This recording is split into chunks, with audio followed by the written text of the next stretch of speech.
모든 나라가 우리보다 훨씬 더 어렵습니다.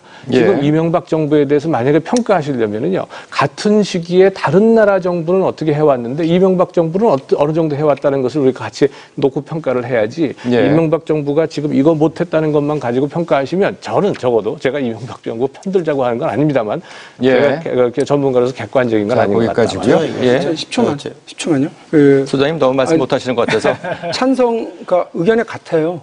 제가 지금 말씀드리는 건 뭐냐면 4대강 사업에 대해서 얘기하시는 걸 빼고는 대통령이 가져야 될 정책적 의지라는 게 되게 중요하다. 그게 오늘 주제인 대통령의 리더십과 관련돼서 매우 중요한 덕목이다. 그게 핵심입니다. 뭐 두 분 대충 교통 좀 해주시고요. 말씀하실까요? 말씀하시죠. 왔다 갔다 하기로 했기 때문에. 4대강에 대해서는 뭐 찬반이 있을 수 있고요. 지금 찬성하신 입장을 가지신 걸로 저는 이해하면 충분히 그럴 수 있다고 봅니다. 그러나 저는 뭐 개인적으로 반대했던 거고요. 제가 뭐 여론조사를 통해서 접해본 바에는 더 많은 사람이 좀 반대했던 것 같아요. 나중에 어떻게 평가가 달라질지 모르겠지만.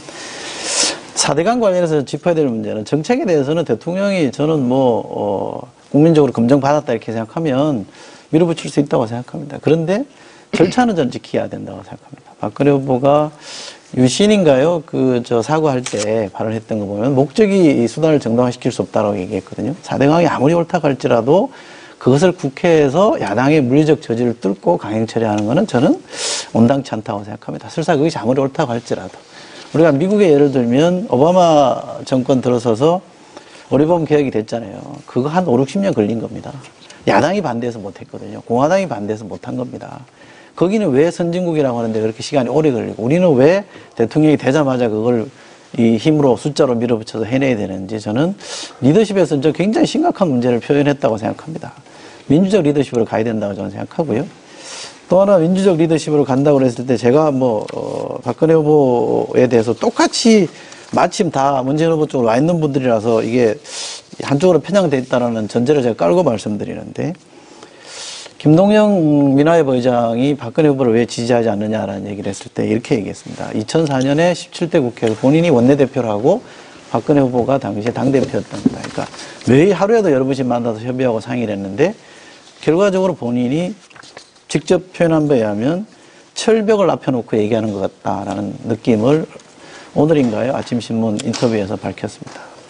또 정수장학회를 털고 가야 된다는 얘기를 했는데 반대하는 건 좋은데 그 말 한 이후로 거의 이렇게 쳐다보지도 않는 사람이 됐다 이런 얘기인 것이죠. 반대로 새누리당 쪽에 여권에 있었죠. 보수 쪽에 있다가 지금 이제 문재인 후보를 지지한다고 온 윤여준 전 장관은 문재인 후보에 대해서 이렇게 얘기합니다. 처음 만나 2시간 만에 자기를 설득했다는 거 아닙니까? 처음 마주 앉은 사람에게도 자신의 마음을 열고 터놓고 얘기할 수 있는 사람이 문재인이다. 이게 통합 아니냐라고 얘기를 합니다. 그러니까 저는 박근혜 후보 리더십은 저는 강한 리더십이라고 생각합니다. 말씀하신 대로 위기에 강한 리더십이라까지는 저는 충분히 인정할 수 있습니다. 그러나 모든 걸 다 가진 리더십은 없거든요. 그렇다면 저는 소통과 공감, 민주적 리더십에는 박근혜 후보가 좀 부족하다고 저는 보거든요. 그거는 이분들이 직접 가까이서 지켜본 분들이 정언하고 있는 거 아니냐는 거죠. 그러면 강점을 살리는 쪽으로 가면 되지 왜 모든 걸 다 할 수 있는 리더십, 민주도 잘하고 위기 극복도 잘하고 다 할 수 있는 리더십은 없다. 이런 점에서 조금 더 선택을 해야 되지 않나 싶고요. 그거는 이명박 대통령과 좀 다르게 가야 되는 대목이라고 생각합니다. 네. 예, 제가 좀 답을 좀 드려야 될 것 같아요. 먼저 미국의 얘기를 말씀 주셨잖아요. 미국 의회. 제가 좀 운 좋게 미국 의회에서 하원 의원의 보좌관 생활을 인턴이지만 1년 할 기회가 있었습니다. 제가 책도 봤습니다. 예. 미국 의회는요. 적어도 의견이 다를 때 소수당이 물리적 저지라고 하는 것이 없습니다.